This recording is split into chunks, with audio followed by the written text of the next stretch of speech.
Hello friends, today's topic is concentration of stoichiometry and उसमें सबसे important topic is molarity. तो देख सकते हैं molarity is number of moles of solute dissolve in volume of solution in 1 liter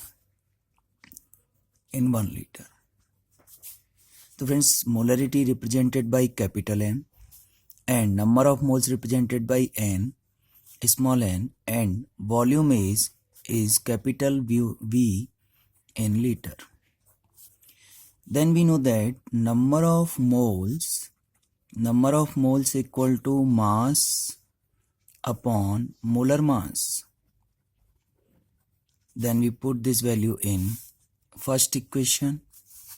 Then friends, molarity equal to mass of solute upon molar mass of solute and divided by also volume of solution in 1 liter. Friends देखा आपने एक simple formula molarity का जिस पे आपको numericals मिल सकते हैं, लेकिन इस फॉर्मूले को हम और मॉडिफाई करते हैं। तो मॉडिफिकेशन ऑफ दिस फॉर्मूला जिससे कई सारे न्यूमेरिकल्स में आपको हेल्प मिलेगी जेई और नीट में। तो सबसे पहले जैसा कि हम जानते हैं कि mass of solution equal to volume of solution into density, the unit is gram per liter of the density. Then volume of solution equal to mass of solution upon density in gram per liter. Then this value put in equation 2 at the place of volume of solution. तो देख सकते हैं friends आप कि molarity equal to mass of solute divided by molar mass of solute and mass of solution at the place of volume of solution and density is gram per liter. ये नीचे आएगा जो कि मैंने यहाँ पे ऊपर ट्रांसफर कर दिया। तो देख सकते हैं आप फ्रेंड्स एक डेंसिटी के टर्म्स में मोलैरिटी का फॉर्मूला रहेगा आपके पास। अब डेंसिटी की यूनिट ग्राम पर लीटर को हम चेंज करते हैं इन ग्राम पर ml।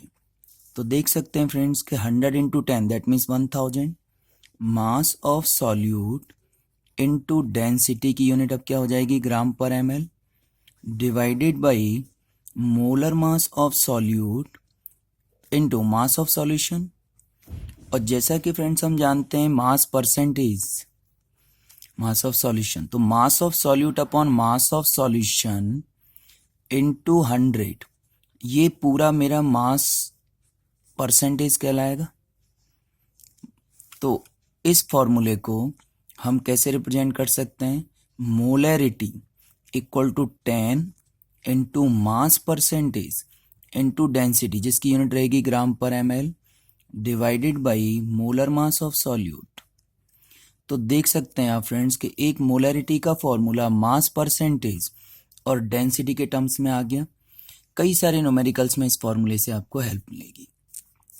तो ये मोलैरिटी विच इज कंसंट्रेशन, और इसके रेस्पेक्ट में कई सारे न्यूमेरिकल्स आपको ऐसे भी मिलेंगे जैसे कि सपोज मेरे पास 2 सॉल्यूशन है और 2 सॉल्यूशंस में मेरे पास दोनों ही सेम टाइप के सॉल्यूशन है। Same type solution means suppose मेरे पास फर्स्ट सॉल्यूशन HCl का है एंड सेकंड सॉल्यूशन भी मेरे पास HCl का है विच आर द एसिड्स। अब मैंने आपसे कहा कि भाई HCl जो फर्स्ट सॉल्यूशन है उसकी molarity suppose M1 and volume is V1 and second solution की molarity M2 and volume is V2, but number of moles कैसे रहेंगे सेम। तो number of moles of solutions are same so that our formula is m1v1 equal to m2v2।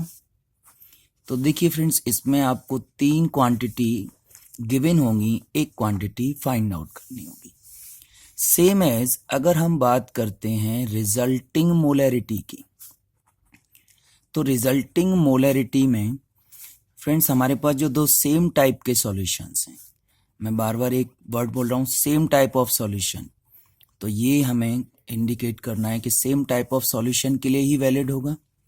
तो same type of solution के पास मेरे पास दो solution है, एक m1v1 और एक m2v2, दोनों का मिक्सचर किसके बराबर होगा, m3v3 के।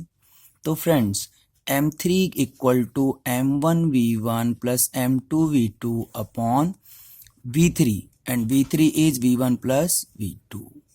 तो ये फॉर्मूला मेरे पास रिजल्टिंग मोलैरिटी का क्रिएट होगा, जिसमें v3 की वैल्यू किसके बराबर होगी, v1 प्लस v2 की।